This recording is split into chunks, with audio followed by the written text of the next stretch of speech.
Hey guys, welcome to Research Rocks. In this video we will see how to create QR code on your home Wi-Fi or office Wi-Fi so anyone can very easily scan and connect. How to do it? It's very simple tips and tricks. Before start the video, please subscribe our YouTube channel Research Rocks. So simply here open new tab and just put it here qifi.org, and here you need to put it here your Wi-Fi name.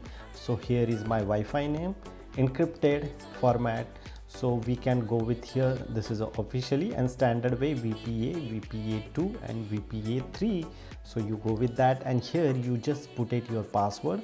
So I put it here my password and then generate, and after that anyone can scan this QR code and very easily connect your Wi-Fi without adding any kind of password, because of you already added here the Wi-Fi password. This is a simple tips and tricks. After that you can print this screen QR code and put it anywhere in office or home.